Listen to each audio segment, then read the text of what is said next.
In today's episode, we're going to be covering one topic, but it's going to go into a lot of depth. And we're going to be covering Claude Skills. We're going to be talking about what they are, how they work, and why teachers like yourself who are building should care about skills. If you're new here, we want to welcome you to the Free Period community. This is where we are building a collaboration of teachers and educators who are building and creating really cool tools to improve their classroom and bring it into the 21st century. You'll find that in these videos, we're going to do interviews. We're going to be doing talking about what's hot in AI and education, as well as lots of just kind of in-depth overviews like the one you'll find today. So welcome to Free Period. We're looking forward to having you.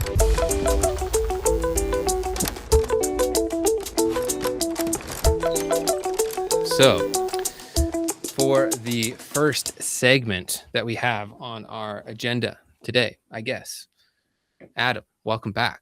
Here we are. Hey, We're man. in it. Welcome. Good to be here. And I think one of the motivations for today's show was how we were chatting about skills just over a week ago and realized that I was not using them. I was just in my rabbit hole building stuff inefficiently and just ignored that new workflow. So yeah, thanks for that conversation. And I'm looking forward to bringing my newfound knowledge to everyone else. Yeah, I know. I was so surprised. I was like, as power users of Claude, I figured, we're on the same wavelength, and I realized that you hadn't been using skills at all. And I was like, oh my gosh, this is like the entire workflow that makes my life feel so much more efficient Yeah, and consistent. suppose you just get into habits and then you have your system, and then sometimes you don't want to like for me anyway, if I'm building something, I don't always want to disrupt my system to pause in that build, because I'm like, oh, I'm gonna have to spend my evening like relearning how I approach something.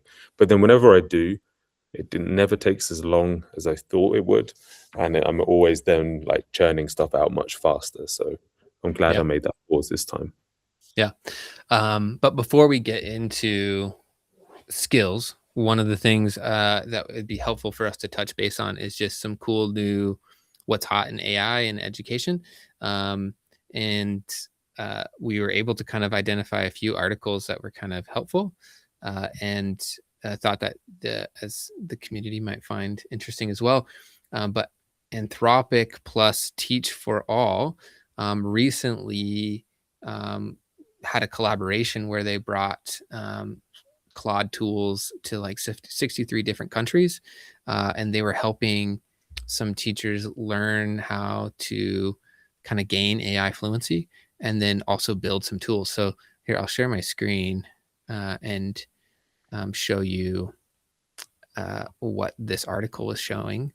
And the cool part is we see here that some of these teachers were straight up new to using Claude. So if you're out there and you're wondering, I have no idea how to even use or start these tools, Anthropic has an AI fluency course for free. We'll drop it in the link in the description so you can kind of have access to it. But what's really cool about this article is that they explain how these teachers kind of took this course for the first time, kind of gained some more understanding, and then started building some really custom tools. So like this teacher in Liberia built an interactive climate education curriculum for their schools and Claude artifacts, and something that could be distributed and used and adapted across different grade levels. And this teacher in Bangladesh, they were working with grade 6 and 7 students, and over half of them struggled with basic numeracy, and they built a game that allowed them to compete with boss battles and leaderboards to earn experience points to kind of improve things. And so this is cool because this is exactly what Adam has been doing in his classes. These are the things that we're seeing as educators that are building with this, of how we can improve our workflows and also just engage students in new ways.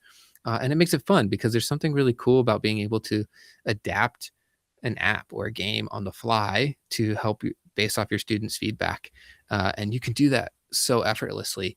And so now it looks like they're really trying to go after this AI literacy and improving educators' ability and understanding to understand how to use these tools to just kind of pump out some really cool things for their students. So thought that was a really interesting article. We'll add it to the link description. But it's kind of cool. It's validating for all the things that we're talking about, which is super fun. The other thing that we had here as well is kind of leading into skills, is that skills are becoming more and more popular. And we'll go into more of the what and the how and the why skills are important in a little bit. But this article that we read as well, from agentskills.io, kind of explains like the importance of these skills and why they're necessary. And one of the things that's really cool about skills is that it just helps simplify things. And so we'll, like I said, expand more into that. But because they're becoming more of an open standard in the way in which we use LLMs, is this allows for us to like use these skills in code, Claude Code or Codex or Cursor, these other tools that allow us to kind of get the best out of things. And so we can kind of add them and use them in different contexts. So that way we can kind of use different models to get different results. Because that's one thing as you start using LLMs, we'll notice is that you need to have a different model for different things. Like, so like I use for images, I'll use Nano Banana 2, or now I've been using ChatGPT's new image 2.0 generator because it's been super clean and great. And I'll combine those ideas with certain platforms like Weavy AI, so that way I can kind of make a scene and create images that are consistent across each other.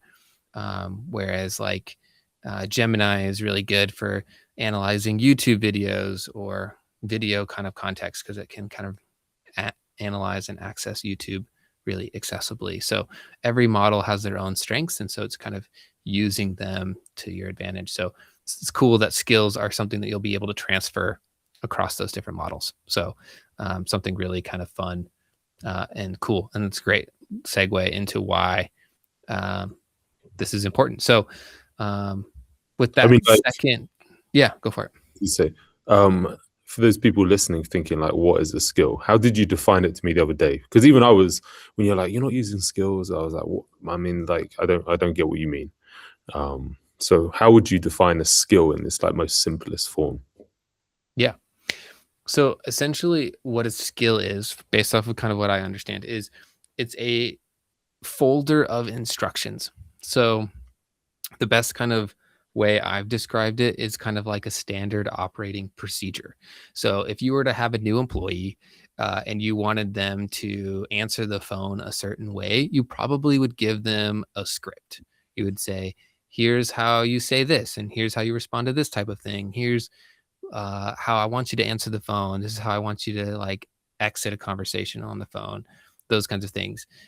Because someone who's brand new and doesn't understand how to do those things needs probably some pretty clear instructions on how to Mm, do that. And yeah. so what a skill does is it takes all of that context and puts it into a series of folders and scripts and files.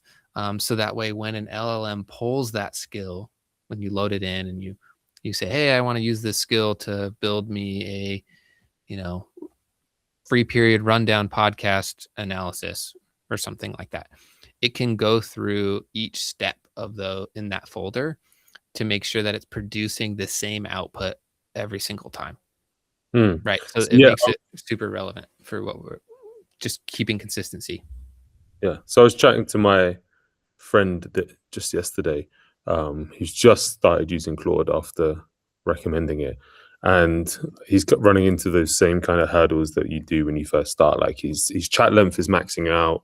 He has to then go and start a new chat and explain everything again. Um, and the way I explained it to him and the way I've thought about it is it's like an LLM is like having a hyper intelligent baby that just has no idea about the world and just really wants to please you and might even hallucinate to do so. So I just said to him, think about it like that, like this hyper intelligent child that knows vastly more than you'll ever know has no idea how to interact with the world unless you give it some parameters. And I, I was like, so he produced he does some SEO and GEO work, and I was like, well, that you got after a very long iterative conversation, you got to where you wanted to be and you produced exactly what you wanted. And I was like, and it's basically turning that conversation into a skill. And like Claude can even walk you through how to do that, which I think is, obviously like, Well, I mean, and the crazy thing is it's actually you don't even have to have it walk you through it. You could just do like in Claude, you just do slash command skill builder or something like that. I can't mm, remember what it was, which one it is exactly called, but you just type it in and it will automate or skill creator or something, yeah. create a skill, and it like will just take the and you just say from the context of this chat, build me a skill to replicate this again, right? And it will Yeah. I start mean, the working. one hurdle I had when I made my first skill was I didn't realize that I then had to go and add it. Like it gave me the file. And then the one issue I had was that I didn't realize I had to download it and then go and like click through. And I can show you the skill that I built yesterday later, and Yeah. just that little hurdle that I had as well. Yeah, when I think something that people might be asking as well is, well, what's the difference between a skill and a prompt, right?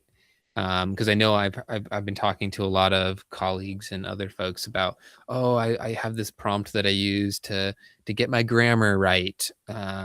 Like for someone like me who is dyslexic, like spelling is my absolute worst nightmare, as well as like sentence structure, making sure that I'm not like doing run-on sentences too much.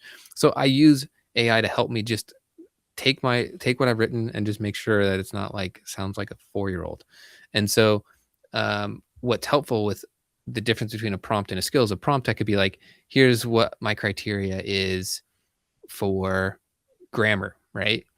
And then I can like paste that in and then plug in and ask it. But over time, it forgets that chat will get so long and the context is so much that it has to reference for all the previous conversations that it forgets what the information is that it's supposed to hold.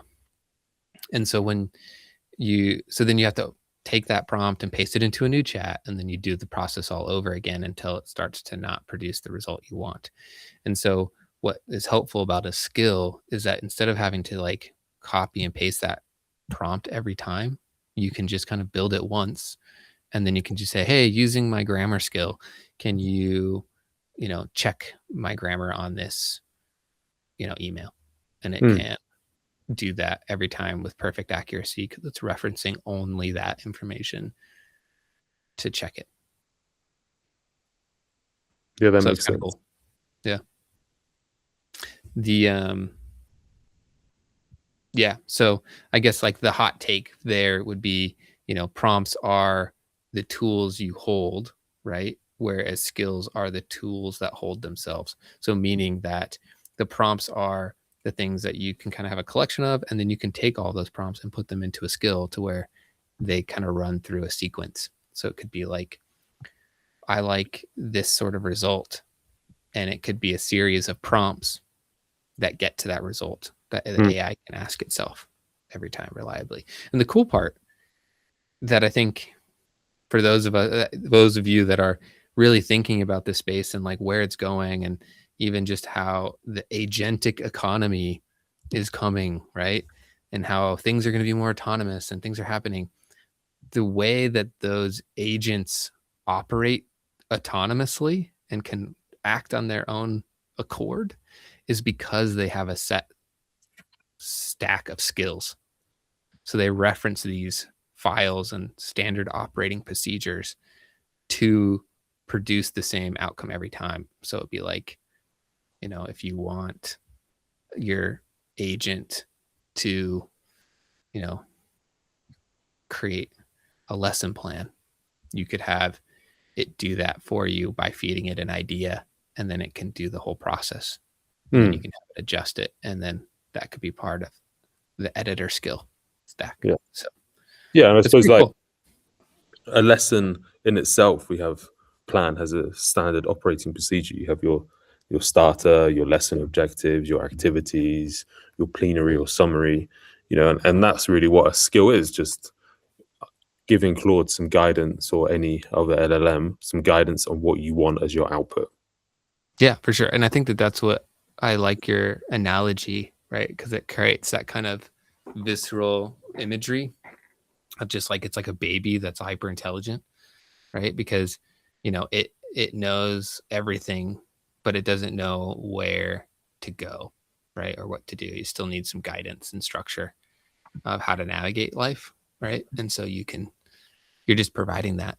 And so that's what, as you start to build these, being hyper specific about the context that you're looking for and the outcome you want is going to be the most important thing. And that's where, we talked about this last week, but discernment is huge, because if you know what you want and what you're looking for, you can create skills and workflows that actually produce consistent results every Yeah, time. And it doesn't feel like it's a bunch of garbage. yeah, yeah. Let me show you what I made um, just yesterday as my first skill. I can share my window. Dun, dun, dun. It's just running it at the moment. But like, so basically, the pain point was, um, I was thinking about like I had a student teacher for a little while ago, and we spent time talking about formative assessment, planning, and it was a long conversation, like a couple of hours, and I could see in the next lesson when they delivered the lesson, they still didn't really quite implement what we were discussing, even though I was quite clear with kind of my expectations. And I thought, well, this isn't a valuable conversation, but sometimes I don't have time to iterate through that multiple times. And Mm-hmm. then what about? And I went to this chat about co-planning and the importance of co-planning, which of course, like, we've all been in those professional development courses and sat there for a couple of hours or a whole day or a freaking week. And you're like, oh my God, I'm falling asleep. This is like, why is this teacher delivering a lecture? Like, when were they last in the classroom? And, we all have these thoughts, and you're thinking, this is the worst structure I've ever seen, considering this is a room full of educators and they must know we're hypercritical. But my point is, the best moments in those weeks or days is when I like find a teacher that I get on well with, or another biology teacher, or I meet someone new, and we just have a chat about what do I do and what do they do, and we end up coming up with some cool ideas. So I Yeah. thought, in international schools, sometimes we're siloed. Like, and what I mean by that is you might be the only IB physics teacher, and the only other people you've got to chat to are in a forum or something. So I came up with this idea of a co-planning skill, and the conversation ended me up here. So you can see I've just opened a new chat. I said, find my co-planner skill. It's found two. It's got one for biology co-planner and a general co-planner. Then I gave Mm. it a slide deck. I said, run that skill in this slide deck. It started giving me an output here, but I didn't really want that. Um, so maybe I need to tweak it a bit and just say, as a standard, always give this HTML output. But it asks a Yeah. couple of questions. So I wanted it, and I coached it to do this. Ask like what level this is, like what is it supposed to be addressing. Maybe if you haven't specified the unit, that's useful information for Claude to know as well, because it can go and have a look and compare it to the syllabus. Mm-hmm. And it said, like, what's the real misconception or conceptual hurdle that you're trying to address? So like, what is the freaking point of the lesson that you're teaching? So after that, I just then said, make me the HTML output. And the idea is that the teacher gets a 10 to 15 minute actionable feedback. So it's stuff that they could be able to tweak on their presentation within like that 12-minute window here. So I've guided it as 10 to 15 minutes, because we don't have crazy amounts of time. But Totally. I changed it from the 2-star and a wish, which is a classic teacher you're grading work, and you've got to find some positives in there because you can't just hammer all the negatives. But I changed it to 1 star and 2 wishes because we're adults here, and we don't need to have too We can much. take feedback. Yeah, exactly. So, you know, it's really interesting actually because as an experienced teacher, I can like kind of gloss over the mistakes on my presentation, or I like to jump around a slide deck. I have it there more as a reminder because I'm a sleep deprived father than anything else. Because sometimes I come in and I'm like, oh Jesus, I'm running on like 5 hours of broken sleep and 3 coffees, so I need a slide deck to keep me in the room. But the 2 wishes, so make students commit to a prediction before slide 14 appears, and I can go into my slide deck. Let's have a look at slide 14 real quick, just see what that actually looked like. Jump down. Dun, dun, dun. I don't always make them super beautiful. Okay, so like, yeah, I'm telling them here. I'm telling them what oxen does to the roots and to the shoots. And one of the parts of the co-planning coaching skill is about trying to integrate Socratic questioning, thinking that this person's new to teaching and they're going to need a little bit of guidance on how to ask questions. Because when I first started teaching and I would plan a lab or I'd plan a demo, I would always write down what kind of questions do I expect from the students, and what kind of questions would I want them to be asking, and what kind of questions should I be asking them without giving away the answer. And it's Yeah. given a couple of bits here. It's given them like you could use this interactive with a link here, like so I can open the external link to demonstrate and model what's actually going on in the plant roots. I'll come back to that when it's loaded, maybe. Page not found. So broken link. But then I got it to finish off with the idea of like, what could you be linking this to that you should have covered already or maybe covered, and what is going to be in the future? So thinking about making those cross curricular links, and then a little checklist. So there's a lot of information on there still. I'm not, I haven't battle tested this skill, but I'm pretty happy with where I'm at the moment, even if it was just to go and have a look at this checklist. Yeah. And the idea is that this could be great intervention. It could be, I've got a teacher that's struggling in my department, and I could give them this skill and say, okay, I want you to run this on one lesson every day. Or I could just run it as like a PD with the whole department and say, we're all just going to review a lesson and see if we can improve upon it, because the one that I did just yesterday was like vastly improved, and with some little tweaks that I was like, oh man, I should probably go through every one of my slide decks with Claude, but time is limited in that sense. Well, and what's cool about this that I'm enjoying already is that you are going to have it produce like a nice HTML file that you can reference and check off the boxes and stuff. And I mean, obviously those boxes won't stay checked if you reload it, but what's cool about it is that you can now have a reference document for that lesson that you can come back to at any time, right? Whereas like, I don't know if you've experienced this, but I imagine you have, is like when I'm talking with Claude or another AI and we've got this really good context and we've talked about a lot of really cool things and improvements and things that I want to do. And then I like forget half of the conversation because we like have moved on to other topics and ideas over time. And so what's cool about something like this is it kind of gives you like something that you can kind of reflect on and come back to at any point, because it gives you that artifact, and then you can build a collection of artifacts of ways in which you've improved. And who knows, maybe you could even say like, here are the way, like you could show that to your supervisor, like here are the things that I've been improving on to make my lessons more productive and effective, and you can use those as kind of metrics of things to show your growth and improvement. Whereas it's hard to do if you just kind of it gets lost in the chat context, right? Where it's just like you're asking the same window and it just never produces any artifacts. You're just, you don't have those references, which is kind of cool. Yeah, it's definitely a nice output. So, yeah. Because I have tons of those chats where I've moved on and perhaps forgotten about it.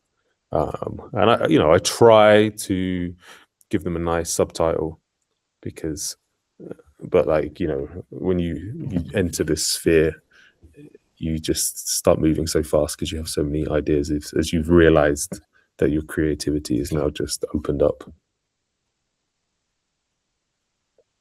So, So with that skill kind of outline and thing created, one of the things I think, you know, about skills that's super important is just that you can use them for so many great tools and strategies that you already do, right? And the more context you give it, the better it will be. One of the areas I think that would be helpful maybe for this kind of next part would be to just kind of mention a few quick things of what are some tricks that you can do when writing your first skill. So what those would be, I have three kind of points that I'd like to make. The first point would be concrete, right? So notice a task that you keep re-explaining to AI. Keep that idea in mind and just thinking, I keep asking it the same question or I keep having to repaste the same prompt. If you have one of those things that you're doing in your AI workflows, that's something you want to kind of like red flag, in your brain. Because then you can start to break it down. So then what you want to do is before you repaste your rubric into every chat, write down what are the main components that you want to produce each time. Like what are the parts of that workflow or that prompt that they produce that really is the most relevant for you and the output you want to create. And then kind of once you got that, you can ask Claude to slash command create skill, and then you can build a skill around that. And then test it, see where it breaks, see where it falls short, and then just iterate on it a few times because it may take a few moments to get it working. But once you can get it operational, it works pretty good every time. So those are some of my quick tips. So be concrete, do a quick rundown, like write it out, and then test it to see where it breaks. And then you probably be surprised where it succeeds at producing that output consistently. Yeah. So with that being said, we probably want to wrap things up. I think Adam is probably glitched out on me, but if you are new here, something to keep in mind is that we are trying to build a community. So feel free to check out the link in the description, freeperiod.ai, and you can join the wait list. We're hoping to build a community of builders. It's completely free, and we'll have some tools and resources on there as well that you can reference and use at your disposal. Hopefully you got to learn a little bit more about skills this week, expand on more of that in the future. And please stay tuned for the next episode where we will be continuing to release cool tricks and tips on how to improve your AI experience and how to make it work for you in the best way possible. So that's the period. Go build something cool. We'll see you next week.